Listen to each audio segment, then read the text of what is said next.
دیکھیے کسی نے ایک سوال کیا ہے، سوال یہ کیا ہے کہ جیسا کہ میں نے بہرحال درس میں بتایا کہ انسان کے لیے اس کے جسم کے تمام اعضاء کو چھونا، مطلب انسان سے مراد میاں بیوی، پھر یاد رکھیے تمام اعضاء کو چھونا اور دیکھنا جائز ہے، لیکن چومنے کے لیے یاد رکھیے اس کی شرمگاہ کو چومنا اس کے لیے جائز نہیں۔ ان کا سوال یہ کہ ہمارے شوہر ہمیں مجبور کرتے ہیں کہ جو ہم ان کی شرمگاہ کو وہ کرے، جبکہ اس معاملے کے لیے ہم راضی نہیں ہیں، تو یاد رکھیے یہ ویسے درست نہیں ہے۔ اس معاملے پہ ایک لمبی بحث وخا کی آپ کو ملیں گی، میں اس بحث میں نہیں جانا چاہتا ہوں، لیکن کچھ چیزیں اتنی واضح ہوتی ہیں جس پہ حرام حلال کے تعلق سے فتوے پوچھے نہیں جاتے ہیں، پوچھے نہیں جاتے ہیں۔ غیر موجودگی کے معنی ہر بار یہ نہیں ہوتا کہ وہ چیز درست ہے، پوچھے نہیں۔ جیسا کہ مثال کے طور پر اگر کوئی کہے پیخانہ حلال ہے حرام ہے، فتویٰ دیجیے اس پر، ایک کوئی ریٹن ٹیکسٹ دیجیے رسول اللہ سے کہ یہ سمجھ رہے ہیں آپ بات کو۔ تو جو چیز بٹ نیچرلی انڈرسٹوڈ ہے،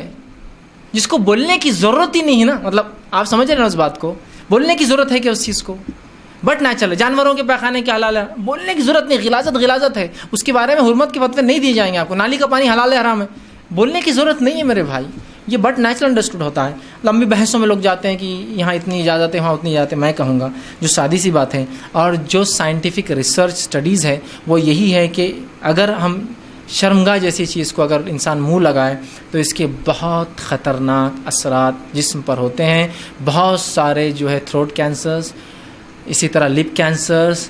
گنوریا بول کر ایک بیماری ہوتی جو آنکھوں میں، ویسے ہوتی تو شرمگاہ میں، لیکن آج کل لوگوں نے ایسے ایسے طریقے اپنا لیے، شرمگاہ سے نکل کسی کی آنکھوں میں ہو جا رہی ہے، کسی کے منہ میں ہو جا رہی ہے، کسی کانوں میں ہو جا رہی ہے۔ ٹھیک، یہ ایس ٹی ڈیز ہیں جو سیکشولی ٹرانسمیٹڈ ڈیسیزز ہیں، یہ بہت جلدی ٹرانسفر ہوتے ہیں اگر انسان شرمگاہ کو منہ لگائے تو لہٰذا ایسا کام کرنا آپ کے شوہر کے لیے جائز نہیں ہے۔ آپ ان کو سمجھائیے، آپ ان کو منائیے اور اس چیز کو ایکسپلین کیجیے۔ انہوں نے کہا کہ وہ میری لاکھ مطلب نہ چاہنے کے بعد بھی ایسا کرتے ہیں، تو آپ کی کراہت پہ انہوں نے عمل کرنا چاہیے۔ اور اس چیز کو دیکھیے، ایک چیز کبھی جائز ہوتی ہے لیکن اگر وہ پسند نہ کرے تو وہ بھی اسلام میں درست نہیں۔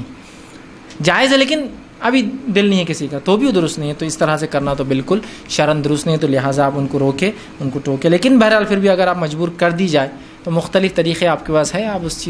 چیز سے نکل سکتے ہیں۔ میں سمجھتا ہوں ہر چیز سمجھانا میرے لیے ضروری نہیں ہے، کبھی دانت تیز بھی ہو جاتے ہیں، کبھی جو ہے